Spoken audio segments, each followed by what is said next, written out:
أعوذ بالله من الشيطان الرجيم بسم الله الرحمن الرحيم السلام علیکم ورحمۃ اللہ وبرکاتہ۔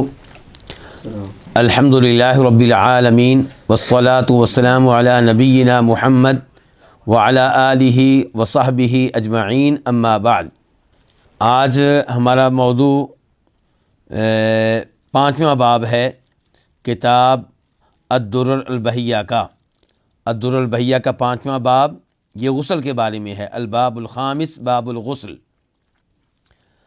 اس باب میں پھر کئی فصلیں ہیں۔ پہلی فصل ہے کہ متى یجب الغسل، غسل کب واجب ہوتا ہے۔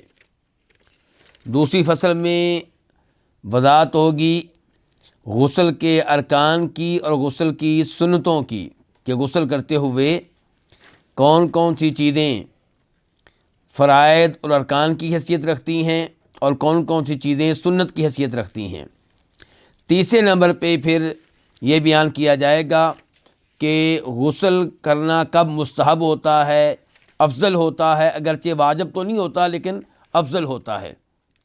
تو غسل کے تعلق سے یہ 3 ہماری فصلیں ہو گئیں۔ تو آج پہلی فصل کیا ہے کہ متى یجب الغسل، غسل کب واجب ہوتا ہے۔ فرماتے ہیں کتاب کے مؤلف علامہ شوکانی رحمہ اللہ، یجب بخروج المنی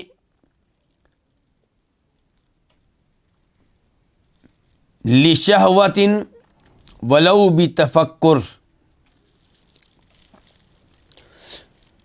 کہ غسل واجب ہو جاتا ہے منی کے نکلنے سے، بشہوۃ جب کہ منی نکلے شہوت کے ساتھ، لذت کے ساتھ، مزے کے ساتھ، ولو بتفکر چاہے یہ منی نکلے سوچنے کی وجہ سے۔ یہاں پہ امام شوکانی رحمہ اللہ نے کیا کہا ہے کہ ہر منی کے نکلنے سے غسل واجب نہیں ہوگا، وہ منی جو شہوت کے ساتھ نکلے۔ بتانا کیا چاہتے ہیں کہ بسا اوقات کسی اور وجہ سے بھی منی نکل آتی ہے، مثال کے طور پہ کوئی مریض ہے، بیمار ہے، اس کی منی نکلتی رہتی ہے، تو اس وجہ سے اس پہ غسل واجب نہیں ہوگا۔ یا کوئی ایسا کام کر رہا ہوتا ہے جس پہ اس کا زور لگتا ہے، اس کو مشقت کا سامنا کرنا پڑتا ہے، تو اس وجہ سے بھی کبھی منی نکل آتی ہے، تو ایسے اسباب کی وجہ سے غسل واجب نہیں ہوگا، اور یہی جمہور کا مذہب ہے۔ اس لیے علامہ شوکانی رحمہ اللہ نے بڑے ہی جامع معنی الفاظ کے ساتھ گفتگو کی ہے، اور چونکہ آج کے موضوع کا تعلق غسل سے ہے، اس لیے میں پہلے سے خبردار کر دوں کہ اس میں کئی ایسی چیزوں کا تذکرہ آئے گا جن چیزوں کا تذکرہ عام طور پہ اچھا نہیں سمجھا جاتا، لیکن چونکہ یہاں پہ شریعت کا مسئلہ ہے، دین کے احکام کو اچھی طرح جاننے کا مسئلہ ہے، تو اس لیے صحابہ کرام رضوان اللہ علیہم اجمعین کی طرح اور نبی علیہ الصلوۃ والسلام کی طرح ہم بھی ان تفصیلات کے ساتھ گفتگو کریں گے جن تفصیلات کے ساتھ نبی علیہ السلام نے اور صحابہ کرام نے گفتگو کی ہے۔ تو اس لیے آپ یہ درس دھیان سے سنیے گا۔ اگر آپ کے ساتھ ایسے بچے بیٹھے ہوئے ہیں، آپ نہیں چاہتے کہ وہ ایسی گفتگو سنیں، تو آپ انہیں اٹھا سکتے ہیں، لیکن مجموعی طور پہ اگر بچے سمجھدار ہیں تو ان کا بھی اس گفتگو کو سننا مفید ہے۔ مثال کے طور پہ لڑکی ہے تو اسے پتہ ہونا چاہیے کہ حیض کا غسل کیسے ہے، نفاس کا غسل کیسے ہے۔ لڑکا ہے، بالغ ہو چکا ہے یا بالغ ہونے کے قریب ہے، اسے پتہ ہونا چاہیے یعنی کہ احترام سے تعلق رکھنے والے احکام کا۔ تو اس لحاظ سے درس سب کے لیے مفید ہے، لیکن کئی والدین پسند نہیں کرتے تو وہ اپنے بچوں کو اٹھا سکتے ہیں۔ تو علامہ شوکانی کہہ رہے ہیں کہ غسل واجب ہوتا ہے منی کے نکلنے سے، کب؟ لشہوۃ جب کہ منی نکلے شہوت کی وجہ سے، ولو بتفکر چاہے یہ سوچنے سے نکل آئے، یعنی کہ آپ نے اپنی بیگم کے ساتھ کوئی تعلق قائم نہیں کیا، سوچنے سے ہی نکل آئی تب بھی غسل واجب ہو جائے گا. اور وہ منی جس کی وجہ سے غسل واجب ہوتا ہے یہ قوت سے نکلتی ہے, زور سے نکلتی ہے. اس کے برخلاف کیا ہوتا ہے؟ مزی ہوتی ہے. کوئی یہ نہ سمجھ لے کہ مزی کی وجہ سے غسل واجب ہوتا ہے, مزی کی وجہ سے غسل واجب نہیں ہوتا. تو مزی کیا ہے؟ مزی وہ لیسدار پانی ہے جو ڈھیلے انداز سے نکلتا ہے. بسا اوقات اسے بھی علم نہیں ہو پاتا جس کا پانی وہ نکل رہا ہوتا ہے, جبکہ منی کا معاملہ اس کے برعکس ہے. مزی کی وجہ سے وضو واجب ہوتا ہے, منی کی وجہ سے غسل واجب ہوتا ہے. کیا دلیل ہے اس وجہ سے غسل کے واجب ہونے کی؟ پہلے نمبر پہ وہ حدیث جسے امام ترمذی رحمہ اللہ روایت کرتے ہیں, اور ترمذی شریف میں اس کا نمبر ہے 114, اور امام ابن ماجہ روایت کرتے ہیں, اور سنن ابن ماجہ میں اس کا نمبر ہے 504 یعنی کہ 504. ترمذی میں نمبر تھا 114 114. راوی ہیں امیر المؤمنین جناب علی رضی اللہ تعالی عنہ. کہتے ہیں کہ میں نے نبی علیہ الصلوۃ والسلام سے سوال کیا مدی کے بارے میں. دیگر روایات سے پتہ چلتا ہے کہ جناب علی نے یہ سوال نبی علیہ السلام سے براہ راست نہیں کیا تھا, بلکہ انہوں نے مقداد بن اسود کی ڈیوٹی لگائی تھی, دیگر صحابہ کرام کی ڈیوٹی لگائی تھی کہ آپ لوگ یہ سوال نبی علیہ الصلوۃ والسلام سے پوچھیں, کیونکہ جناب علی کے گھر میں نبی علیہ السلام کی صاحبزادی تھیں, سیدہ فاطمہ تھیں, اس لیے جناب علی نے یہ سوال کرنا براہ راست اللہ کے نبی سے سوال کرنا مناسب نہیں سمجھا. لیکن اس کا مطلب یہ بھی نہیں ہے کہ حیا کی وجہ سے چپ رہے ہوں اور دین کا علم حاصل نہ کیا ہو. نہیں, علم لیا ہے لیکن کسی کے ذریعے. تو فقال, تو آپ علیہ الصلوۃ والسلام نے اس سوال کے جواب میں کیا کہا کہ من المدی الوضوء, مدی کی وجہ سے وضو واجب ہوگا, ومن المنی الغسل, اور منی کی وجہ سے غسل واجب ہوگا. اس حدیث کو ذکر کرنے کے بعد امام ترمذی رحمہ اللہ لکھتے ہیں کہ وَهُوَ قَوْلُ عَامَّةِ أَهْلِ الْعِلْمِ من اصحاب النبی صلی اللہ علیہ وسلم والتابعین ومن بعدہم, کہ یہی موقف ہے عام طور پہ اہل علم کا, چاہے اہل علم کا تعلق صحابہ کرام سے ہو یا تابعین سے ہو یا بعد میں آنے والوں سے ہو, سب کا یہی موقف ہے کہ منی کی وجہ سے غسل واجب ہوگا.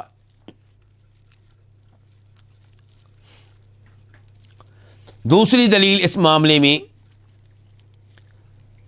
جناب علی روایت کرتے ہیں نبی علیہ الصلوۃ والسلام سے کہ آپ نے کہا تھا اذا فضغت الماء فاغتسل, کہ جب تم پانی زور سے نکالو, قوت سے نکالو, فاغتسل, تو پھر غسل کرنا ہوگا.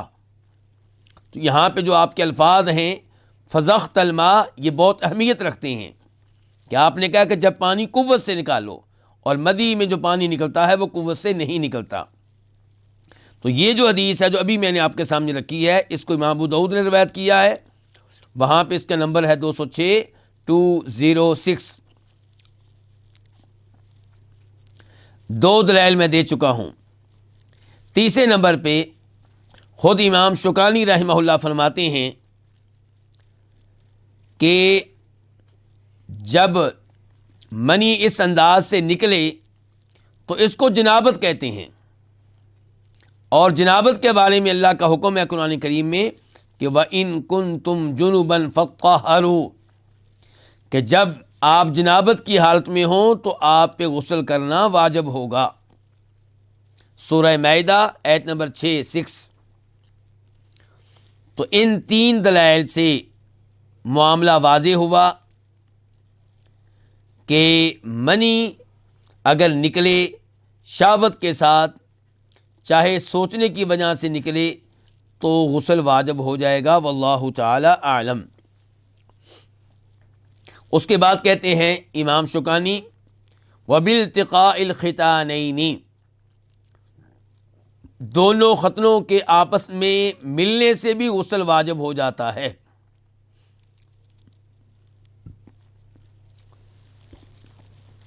دو ختنوں سے مراد کیا ہے؟ دو شرمگاہیں، ان کے مرد کی شرمگاہ اور عورت کی شرمگاہ، یہ آپس میں مل جائیں تو اس کی وجہ سے بھی غسل واجب ہو جائے گا۔ لیکن ملنے سے کیا مراد ہے؟ اگر مرد کی شرمگاہ عورت کی شرمگاہ سے لگ جاتی ہے تو کیا فوری طور پہ غسل واجب ہو جائے گا؟ جواب یہ ہے کہ نہیں، اس طرح غسل واجب نہیں ہوتا۔ البتہ اگر دخول ہو جائے، مرد اپنی شرمگاہ کو عورت کی شرمگاہ میں باقاعدہ داخل کرتا ہے تو تب غسل واجب ہو جائے گا۔ دلیل کیا ہے؟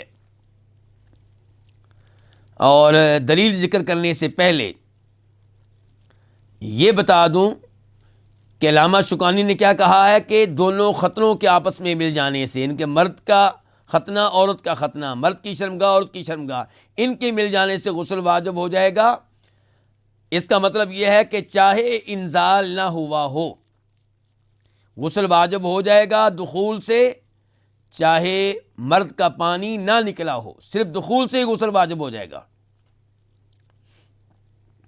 اور یہ بات جو میں نے ابھی کہی ہے آپ کے سامنے کہ مرد کا انزال نہ بھی ہوا ہو، مرد کا پانی نہ بھی نکلا ہو، تب بھی غسل واجب ہو جائے گا، اس کی بہت زیادہ اہمیت ہے، کیونکہ ابتدائی اسلام میں شریعت کا حکم یہ تھا کہ غسل تب واجب ہوگا جب مرد کا پانی نکلے گا، نہیں نکلے گا تو پھر غسل واجب نہیں ہوگا، وضو کرنا پڑے گا۔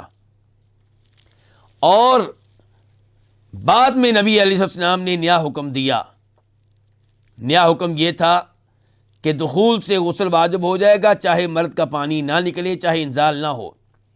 اب یہ آخری حدیث کئی صحابہ کرام تک نہ پہنچ سکی، وہ ایک عرصے تک یہی موقف اپنائے رہے کہ اس طرح غسل واجب نہیں ہوتا۔ اس کا مطلب یہ ہے کہ وہ وضو کر کے کیا کرتے رہے ہوں گے؟ نماز پڑھ لیتے ہوں گے۔ یہ میں بات کیوں بیان کر رہا ہوں؟ اس کی اہمیت ہے، اہمیت یہ کہ ہم کہتے ہیں کہ اصل حجت، اصل دلیل کون ہے؟ نبی علیہ الصلوۃ والسلام۔ صحابہ کرام ضروری نہیں ہے کہ ان تک ہر حدیث پہنچی ہو، 4 اماموں تک ہر حدیث پہنچی ہو، یہ ضروری نہیں ہے۔ آئیے ذرا نوٹ کیجئے، بخاری شریف کی روایت ہے، نمبر ہے 292، یہ نمبر نوٹ کیجئے 292، وہاں سے آپ کو پتہ چلے گا کہ جناب عثمان بن عفان ہمارے تیسرے خلیفہ، ان سے سوال کیا گیا کہ اگر کوئی آدمی بیگم سے تعلق قائم کرتا ہے، دخول ہو جاتا ہے لیکن اس کا پانی نہیں نکلتا تو کیا اس پہ غسل واجب ہوگا؟ کہنے لگے وہ وضو کر لے، اتنا کافی ہے۔ جناب علی سے پوچھا گیا، ہمارے چوتھے خلیفہ امیر المؤمنین جناب علی بن ابو طالب رضی اللہ تعالیٰ عنہ سے، انہوں نے بھی کہا غسل کافی ہے۔ زبیر بن عوام عشرہ مبشرہ میں سے ہیں، ان 10 صحابہ کرام میں سے ایک ہیں جن کو دنیا میں ہی جنت کی خوشخبری ملی، انہوں نے بھی کہا وضو کافی ہے۔ طلحہ بن عبید اللہ بھی عشرہ مبشرہ میں سے ہیں، انہوں نے بھی کہا کیا کافی ہے؟ وضو کافی ہے۔ ابی بن کعب نے سے پوچھا گیا، انہوں نے بھی کہا وضو کافی ہے۔ تو ان کے پاس پہلی حدیث موجود تھی اور اس کو کینسل کر دیا گیا، منسوخ کر دیا گیا، دوسری حدیث کا، نئے حکم کا ان کو علم نہیں ہو سکا۔ تو پتہ چلا کہ شریعت کا کل علم کس کے پاس ہوتا ہے؟ نبی کے پاس صلی اللہ علیہ وسلم۔ میں نے نبی اس لیے کہا کہ ہر نبی کی بات کر رہا ہوں نا، کہ شریعت کا کل علم ہر نبی کے پاس ہوتا ہے، اس لیے میں نے نبی کہا ہے، ورنہ میں شروع میں کہہ دیتا کہ نبی صلی اللہ علیہ وسلم۔ تو اب سوال پیدا ہوتا ہے کہ کیا دلیل ہے اس بات کی کہ غسل واجب ہو جائے گا دخول کے ساتھ، چاہے انزال نہ ہوا ہو، چاہے مرد کا پانی نہ نکلا ہوا ہو؟ پہلی دلیل جناب ابو ہریرہ کی حدیث ہے، بخاری شریف میں اس کا نمبر ہے 291 291، اور مسلم شریف میں اس کا نمبر ہے 348 348، کہ فرمایا نبی کریم صلی اللہ علیہ وسلم نے اذا جلس بین شعابها الاربع، ثم جہدها فقد وجب الغسل. یہ حدیث ہے اور ان کے الفاظ کا ترجمہ میں کرنے لگا ہوں. ترجمہ سننے سے پہلے آپ نے یہ بات ذہن میں رکھنی ہے کہ نبی علیہ الصلوۃ والسلام سے بڑھ کر شرمیلا انسان دنیا نے نہیں دیکھا. آپ سے بڑھ کر صاحب شرم و حیا انسان دنیا نے نہیں دیکھا. لیکن جہاں شریعت کا حکم واضح طور پہ بیان کر دینا ضروری تھا، آپ نے واضح طور پہ بیان کیا. تو آپ فرما رہے ہیں کہ جب کوئی بیٹھے بین شعابہ الاربع، اپنی بیگم اپنی وائف کی 4 شاخوں کے درمیان. علماء کرام نے اس کی مختلف تفسیریں کی ہیں. مشہور و معروف تفسیر یہ ہے کہ 2 ہاتھ اور 2 پاؤں. تو جب کوئی بیٹھے اپنی بیگم کی 4 شاخوں کے درمیان، ثم جہدہا، پھر وہاں پہ محنت کرے تو اس پہ غسل واجب ہو جاتا ہے. اور مسلم شریف کی ایک روایت میں آیا ہے کہ وَإِن لَّمْ يُنزِلْ، چاہے انزال نہ ہوا ہو، چاہے مرد کا پانی نہ نکلا ہو. دوسری حدیث مسلم شریف کی ہے، نمبر ہے 349 349، اور یہاں پہ ابو موسیٰ اشعری صحابی ہیں، وہ روایت کر رہے ہیں سیدہ عائشہ رضی اللہ تعالیٰ عنہا سے. ابو موسیٰ اشعری کہتے ہیں کہ صحابہ کرام میں اختلاف ہو گیا کہ وہ شخص جو بیگم سے تعلق قائم کرے لیکن اس کا انزال نہیں ہوا، کیا اس پہ غسل واجب ہوگا یا نہیں ہوگا. ابو موسیٰ اشعری کہنے لگے کہ میں نے ان سے کہا کہ میں جاتا ہوں سیدہ عائشہ کے پاس، ان سے پوچھ کر آتا ہوں. سیدہ عائشہ کے پاس آئے ابو موسیٰ اشعری اور کیا کہتے ہیں، یا اماں جان، انی ارید ان اسألک عن شیء، میں آپ سے ایک چیز کے بارے میں سوال کرنا چاہتا ہوں لیکن مجھے بڑی حیا آ رہی ہے، مجھے بڑی شرم آ رہی ہے. سیدہ عائشہ نے کہا کہ تم مجھ سے ہر اس چیز کے بارے میں سوال کر سکتے ہو جس چیز کے بارے میں تم اپنی حقیقی ماں سے سوال کر سکتے ہو. میں تمہاری ماں ہوں، میں تمہاری کیا ہوں؟ ماں ہوں. چنانچہ ابو موسیٰ اشعری نے پھر یہ سوال کیا تو سیدہ عائشہ نے کہا کہ تم جس کے پاس آئے ہو وہ اس مسئلے کو اچھی طرح جانتی ہیں، یعنی کہ تم میرے پاس آئے ہو، میرے پاس باقاعدہ حدیث ہے اس مسئلے میں، میرے پاس علم موجود ہے. یعنی کہ تم نے اس سوال کا جواب لینے کے لیے کسی غلط آدمی سے رابطہ قائم نہیں کیا، درست آدمی سے رابطہ قائم کیا ہے. پھر کہا کہ اللہ کے نبی نے فرمایا تھا صلی اللہ علیہ وسلم کہ یہی حدیث تو ابھی ہم نے پڑھی ہے، لیکن اس میں چونکہ وہ الفاظ بھی آئے ہیں جن کا تعلق ان الفاظ سے ہے جو امام شوکانی نے استعمال کی ہیں، اس لیے میں آپ کے سامنے رکھنے لگا ہوں کہ اذا جلس بین شعابہ الاربع، جب کوئی آدمی اپنی بیگم سے تعلق قائم کرے، ومس الختان الختان، اور مرد کا ختنہ عورت کے ختنے سے لگ جائے، فقد وجب الغسل، تو غسل واجب ہو جائے گا. تو علماء کرام نے بہرحال اس کی وضاحت کی ہے کہ اس سے مراد دیگر قرائن سے پتہ چلتا ہے صرف لگنا نہیں ہے، مراد دخول ہے. پھر آپ آ جائیں حدیث نمبر 350 کی طرف، 350 مسلم شریف کی. اس میں سیدہ عائشہ کہتی ہیں کہ ایک آدمی نے نبی علیہ الصلوۃ والسلام سے سوال کیا کہ کوئی آدمی اگر اپنی بیگم سے جماع کرے، تعلق قائم کرے، پھر وہ ڈھیلا ہو جائے، یعنی کہ اس کا پانی نہ نکلے، تو کیا دونوں کے اوپر غسل واجب ہوگا؟ تو فرمایا میرے نبی علیہ الصلوۃ والسلام نے، جن سے بڑھ کر کوئی صاحب و شرم و حیا نہیں ہوگا، کہ انی لافعل ذلک انا وہذہ ثم نغتسل، کہ میں، اور یہ اشارہ کیا سیدہ عائشہ کی طرف، ہم یہی کام کرتے ہیں تو ہم غسل کرتے ہیں اس وجہ سے. تو مجھے امید ہے کہ اس سے مسئلہ واضح ہو چکا ہوگا. تو 2 چیزیں ہو گئیں جن کی وجہ سے غسل واجب ہوتا ہے، ایک منی کا نکلنا اور ایک میاں بیوی کا تعلق قائم ہو جانا، چاہے پانی نہ نکلا ہو چاہے منی نہ نکلی ہو. تیسرے نمبر پہ وبالحیض، غسل واجب ہو جاتا ہے خون حیض کی وجہ سے. خون حیض کی وجہ سے غسل تو واجب ہو جاتا ہے، لیکن کرنا کب ہے؟ جب حیض کا خون ختم ہوگا، رک جائے گا.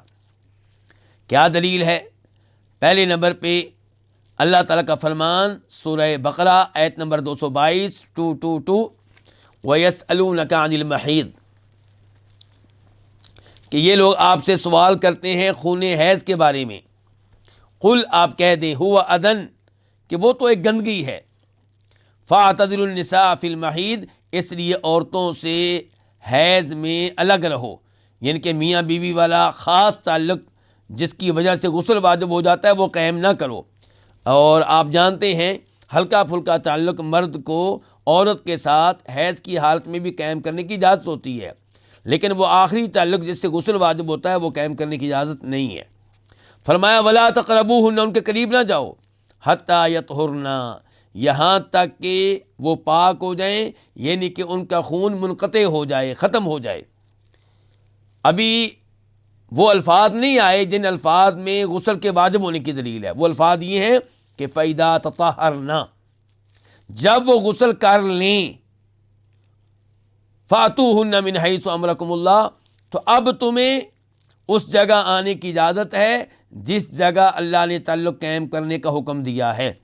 یعنی کہ پچھلی شرمگاہ میں اب بھی تمہیں تعلق قائم کرنے کی اجازت نہیں ہے، اب بھی اسی شرمگاہ میں تعلق قائم کرنے کی اجازت ہے جس شرمگاہ میں حیض کا خون آنے سے پہلے تمہیں اجازت تھی.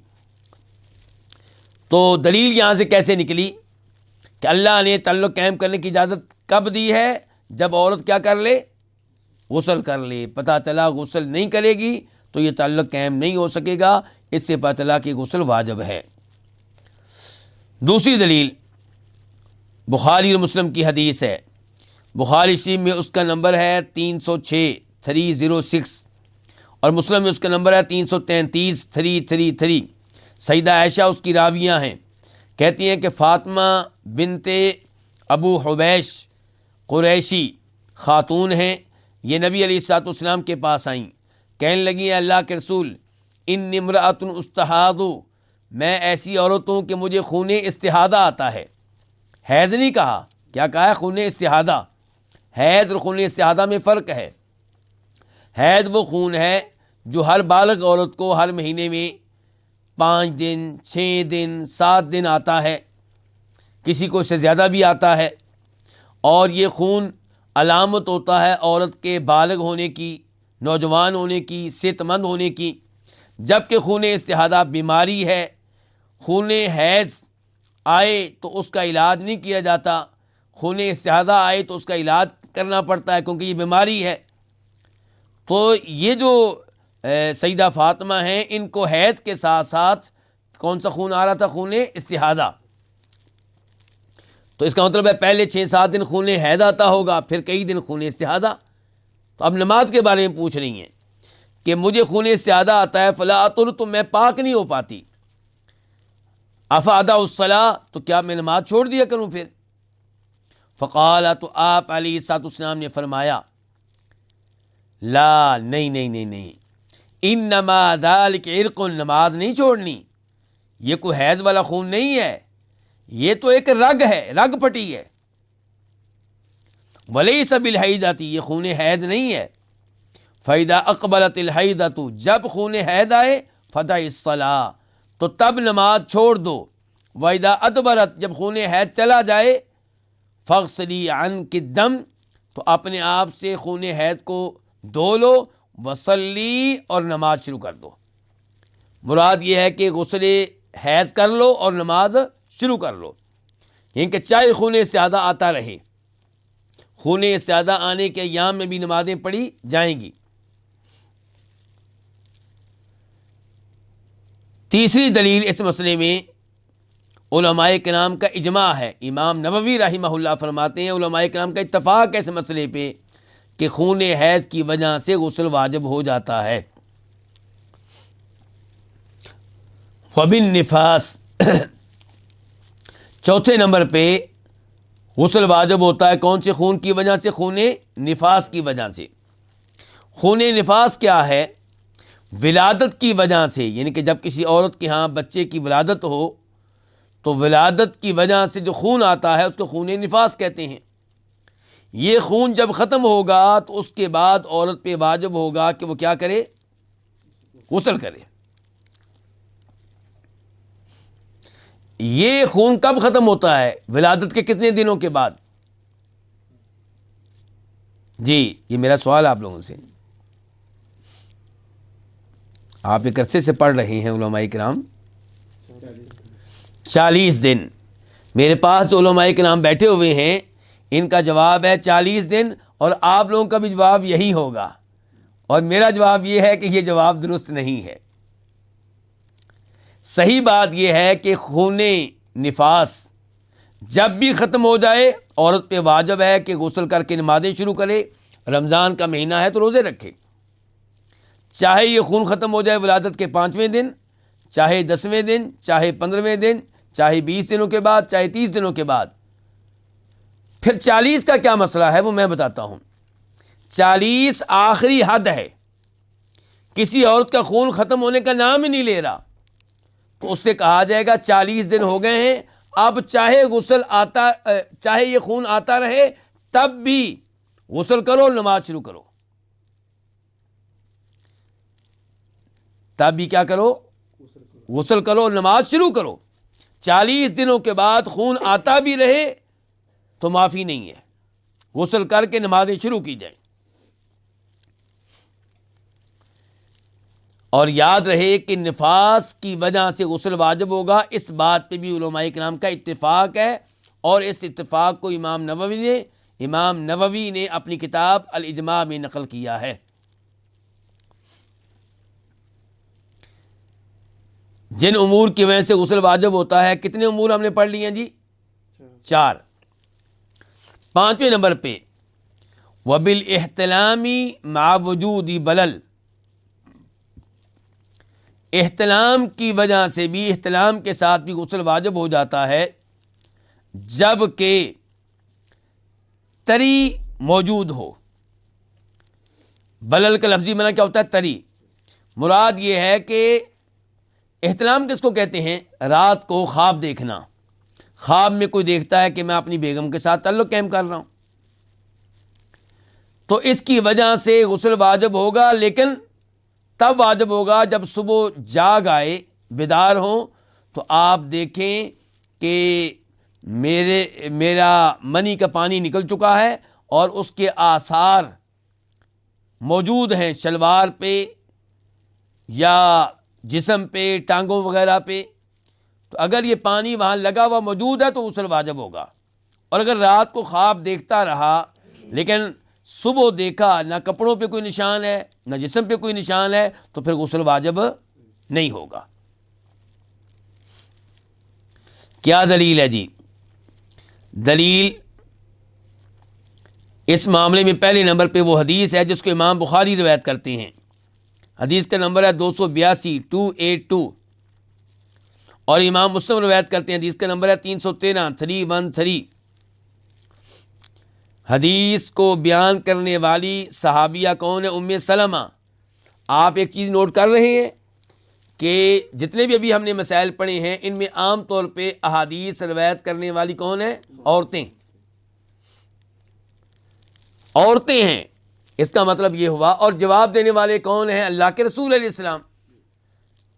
صحابہ کرام کی عورتیں، ان سے بڑھ کر صاحب و شرم و حیا کون ہوگا؟ اللہ کے نبی سے بڑھ کر صاحب شرم و حیا کون ہوگا؟ لیکن وہ لوگ دین کے مسئلے میں شرماتے نہیں تھے. اور ہمارا کیا حال ہے؟ میں آپ کی بات نہیں کر رہا جو درس میں بیٹھے ہوئے ہیں، عام طور پہ سب لوگوں کی بات کر رہا ہوں. ہمارا یہ حال ہے کہ فلمیں دیکھیں گے، گندی فلمیں، گندے ڈرامے، سب کچھ چلے گا، لیکن جب دین کی باری آئے گی، نہیں مولوی صاحب ایسی باتیں نہ کیا کریں. مطلب نہیں چاہتے کہ ہمیں اچھی طرح مسائل بتائے جائیں، اور جب مسائل سے واسطہ پڑتا ہے تو پھر ان کو علم نہیں ہوتا، پھر ان کو معلوم نہیں ہوتا کہ اب یہاں پہ حکم کیا ہے.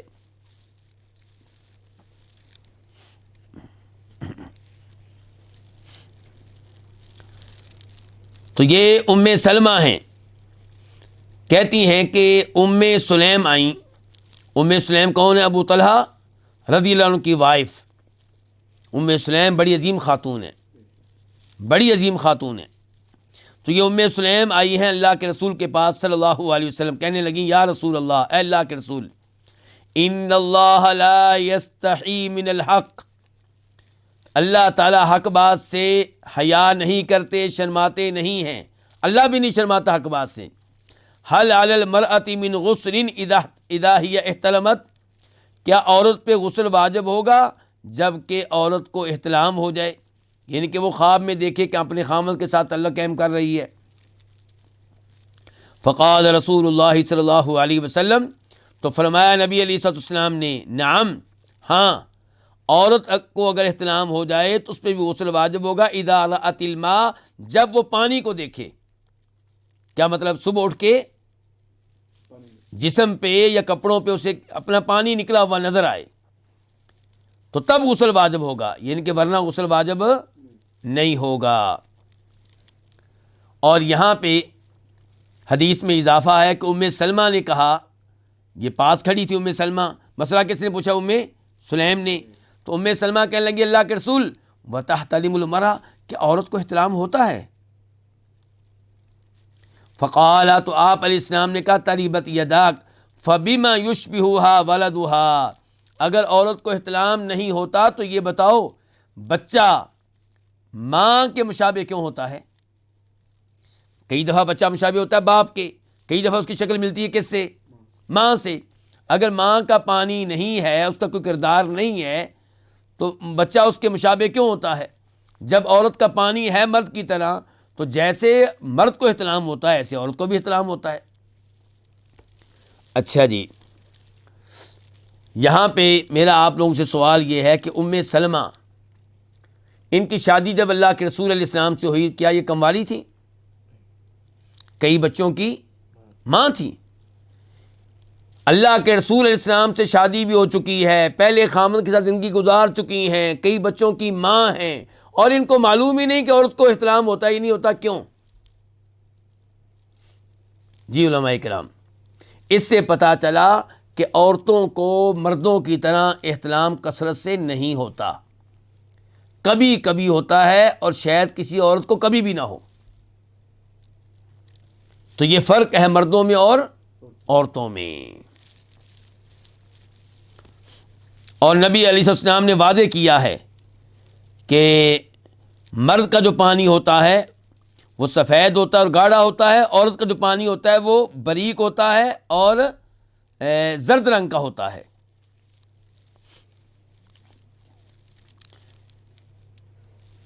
دوسری حدیث اس مسئلے میں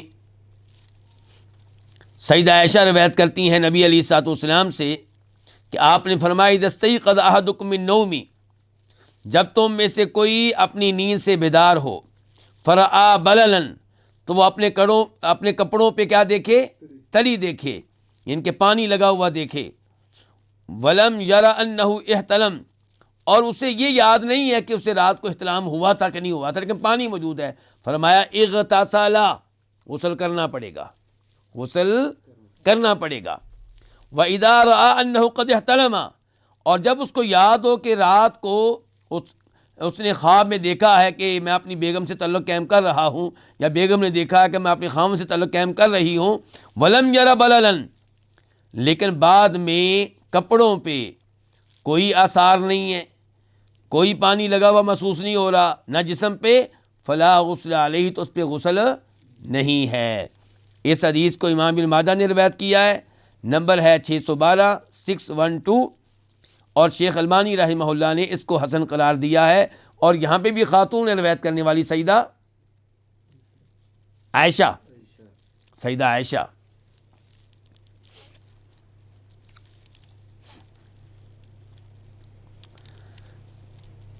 وبالموت، نیز غسل واجب ہو جاتا ہے کس کے ساتھ؟ مرنے سے، مرنے سے بھی غسل واجب ہو جاتا ہے۔ لو جی، مردے پہ غسل واجب قرار دیا جا رہا ہے، تو یہاں پہ مراد یہ ہے کہ مرنے سے غسل واجب ہو جاتا ہے، لیکن وہ خود بیچارہ اپنے آپ کو نہیں دے گا، کون دیں گے؟ تو واجب یعنی کہ وارثوں پہ ہے، واجب رشتہ داروں پہ ہے، واجب لواحقین پہ ہے کہ وہ اس کو غسل دیں۔ تو مرنے سے کیا ہو جاتا ہے جی؟ غسل واجب ہو جاتا ہے۔ دلیل کیا ہے؟ دلیل وہ حدیث ہے جس کو امام بخاری روایت کرتے ہیں، نمبر ہے 1253 1253، اور امام مسلم روایت کرتے ہیں، نمبر ہے 939 939۔ بخاری شریف کا آپ نے ٹھیک نہیں کیا نمبر، میں اور بتایا ہے۔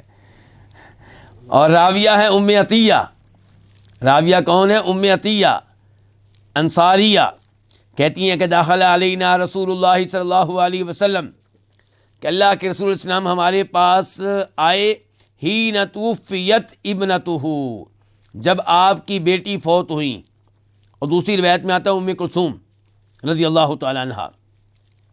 فقال، تو آپ نے کہا، اغسلنہا ثلاثا، کہ تم عورتیں اس میری بیٹی کو غسل دو، کتنی بار؟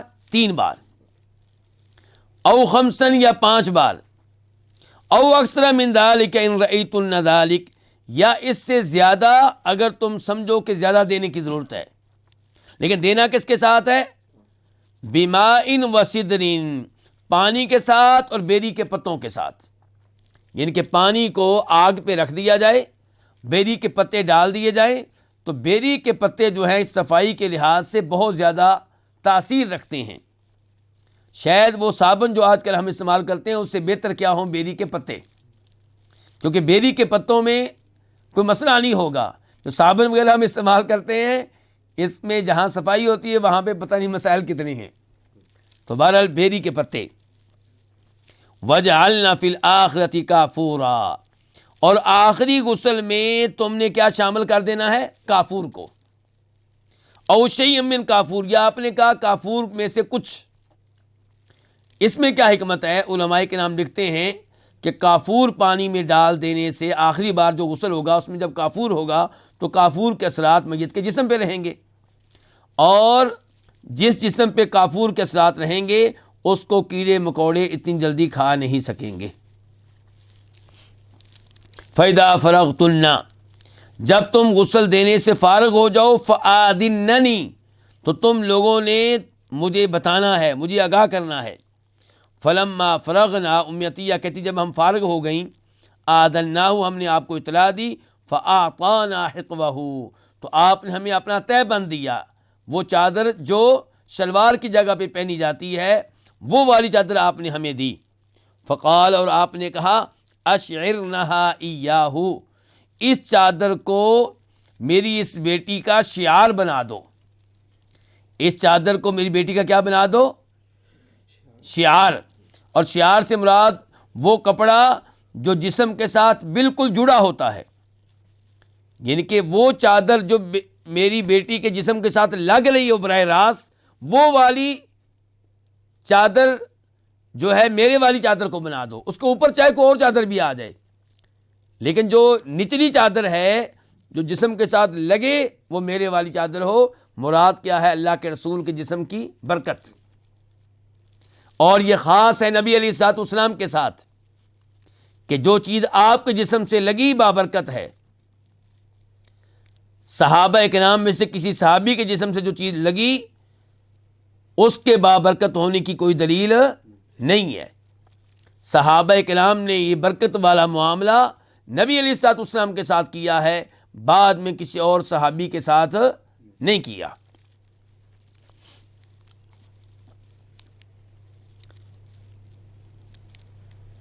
تو اس حدیث کے شروع میں آپ نے کیا کہا ہے کہ تم نے غسل دینا ہے اس کو 3 بار یا 5 بار، تو آرڈر کے الفاظ ہیں، اغسلنہا، غسل دو۔ تو اس سے پتہ چلا کہ میت کو غسل دینا کیا ہے؟ واجب ہے۔ غسل کون دے گا؟ جی علماء کرام، غسل کون دے گا؟ ہمارے حنفی بھائی تو یہ بتاتے ہیں کہ فوت ہوتے ہی میاں بیوی کا تو نکاح ہی ٹوٹ جاتا ہے، اور بیچارے ایک دوسرے کو اب دیکھ بھی نہیں سکتے، آپ ایک دوسرے کو دیکھ بھی نہیں سکتے۔ یہ بڑا عجیب و غریب مسئلہ ہے جو بیان کیا جاتا ہے۔ اگر عقلی لحاظ سے دیکھیں تو ان کی بات کافی مضبوط ہے، لیکن مسئلہ یہ ہے کہ دین عقل کا نام نہیں ہے، دین عقل کا نام نہیں ہے۔ جہاں پہ قرآن موجود ہو، جہاں پہ نبی علیہ السلام کی حدیث موجود ہو، وہاں پہ اپنی عقل کو استعمال کرنے کی ضرورت ہی نہیں ہے۔ عقل کو استعمال کریں حدیث پہ عمل کرنے کے لیے، حدیث کو سمجھنے کے لیے، حدیث کی مخالفت کرنے کے لیے عقل کو استعمال کرنے کی ضرورت نہیں ہے۔ تو آئیے ایک حدیث نوٹ کریں۔ سیدہ عائشہ فرماتی ہیں، ابن ماجہ کی حدیث ہے، نمبر ہے 1464 1464، اور شیخ البانی رحمہ اللہ نے اس حدیث کو صحیح قرار دیا ہے کہ لو کنت استقبلت من امری مستدبرتہ ما غسل النبی صلی اللہ علیہ وسلم غیر نسائہ، اگر وہ بات مجھے پہلے معلوم ہو جاتی جو مجھے بعد میں معلوم ہوئی تو نبی علیہ الصلوۃ والسلام کو صرف آپ کی بیویاں ہی غسل دیتی، کوئی اور غسل نہ دیتا۔ اس کا مطلب یہ ہے کہ بیویوں کا خامند کو غسل دینا کیا ہے؟ جائز ہے۔ بلکہ بیوی سے بہتر کون ہوگا خامند کو غسل دینے کے اعتبار سے، اور خامند سے بہتر کون ہوگا بیوی کو غسل دینے کے اعتبار سے؟ پردے کے مسائل ہی حل ہو جائیں گے۔ تو اس حدیث سے پتہ چلا بیوی کا خامند کو غسل دینا جائز ہے۔ اب آئیں خامند کے بیوی کو غسل دینے کی طرف۔ سیدہ عائشہ فرماتی ہیں کہ نبی علیہ السلام ایک دفعہ بقیع قبرستان سے تشریف لائے، میرے سر میں درد تھا، میں نے کہا ہائے میرا سر، تو نبی علیہ السلام نے اس موقع پہ فرمایا، اور یہ الفاظ آپ نے بطور مزاح کہے، بطور مزاح، اور نبی علیہ السلام مزاح میں بھی غلط بات نہیں کہتے تھے۔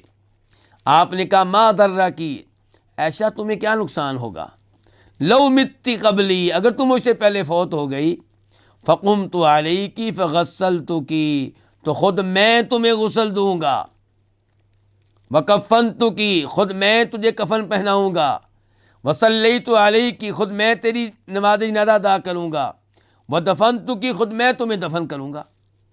یعنی کہ اگر تم مجھ سے پہلے فوت ہو گئی تمہارا کتنا فائدہ ہے۔ یہ ابن ماجہ کی حدیث ہے، نمبر ہے 1465 1465، اور اس کو روایت کیا ہے شیخ البانی رحمہ، اس کو حسن قرار دیا ہے شیخ البانی رحمہ اللہ نے۔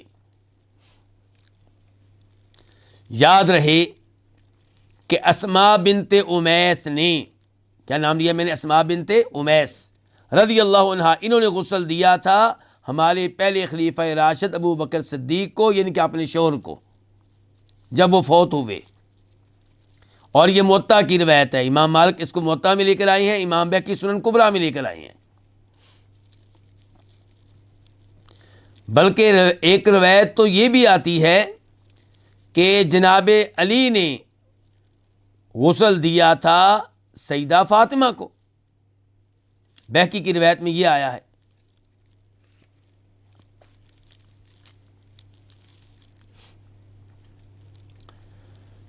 وبالاسلامی، اور اسلام قبول کرنے کی وجہ سے بھی غسل واجب ہو جاتا ہے۔ اگر کوئی کافر ہے جب مسلمان ہوگا تو اس پہ واجب ہے کہ وہ کیا کرے؟ غسل کرے۔ دلیل کیا ہے؟ وہ حدیث جسے امام ترمذی نے روایت کیا ہے، نمبر ہے 605 605، امام نسائی نے، اور نمبر ہے 188 188، امام ابو داؤد نے، نمبر ہے 355 355۔ راوی ہیں قیس بن عاصم، وہ کہتے ہیں کہ اتیت النبی صلی اللہ علیہ وسلم ارید الاسلام، میں نبی علیہ الصلوۃ والسلام کے پاس آیا اور میرا ارادہ یہ تھا کہ میں اسلام قبول کروں۔ فامرنی، آپ نے مجھے حکم دیا، ان اغتسل، کہ میں غسل کروں، بماء، ان پانی کے ساتھ، سدر، اور بیری کے پتوں کے ساتھ۔ اور یہ حدیث جو ہے وہ درست ہے، قابل قبول ہے۔ بلکہ اس کی تائید میں ہمارے پاس ایک اور حدیث بھی ہے بخاری شریف کی، جس کا نمبر ہے بخاری شریف میں 4372 4372، کہ جب ثمامہ بن اسال مسلمان ہونے لگے تو وہ مسجد نبوی سے نکل کر قریبی باغ میں گئے، وہاں پہ غسل کیا، پھر مسجد میں آئے اور پھر کلمہ پڑھا غسل کرنے کے بعد کہ اشہد ان لا الہ الا اللہ و اشہد ان محمد رسول اللہ۔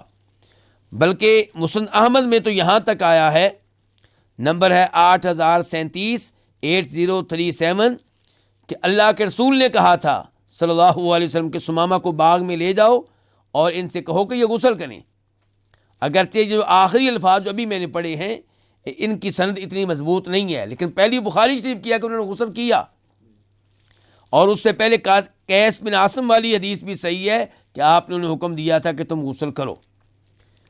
اس کے ساتھ ہی ہمارا آج کا درس اپنے اختتام کو پہنچ رہا ہے۔ کچھ اور امور بھی ہیں جن کی وجہ سے غسل واجب ہوتا ہے، لیکن ان کی وجہ سے غسل واجب ہوتا ہے یا واجب نہیں بلکہ مستحب ہوتا ہے، اس میں اختلاف ہے۔ اس لیے امام شوکانی ان کا تذکرہ آگے چل کر کریں گے، تو وہاں پہ پھر ہم گفتگو کر لیں گے اس موضوع پہ کہ کیا یہ غسل واجب ہے یا مستحب۔ مثال کے طور پہ جمعہ کے دن نماز جمعہ کے لیے جو غسل ہے کیا واجب ہے یا مستحب، تو اس موضوع پہ گفتگو وہاں پہ ہوگی۔ اللہ رب العزت سے دعا ہے کہ اللہ تعالی ہمیں قرآن و حدیث کے احکام و مسائل صحیح معنوں میں سمجھنے کی توفیق عنایت فرمائے۔ وصلی اللہ تعالی علی نبینا محمد وعلی آلہ وصحبہ اجمعین۔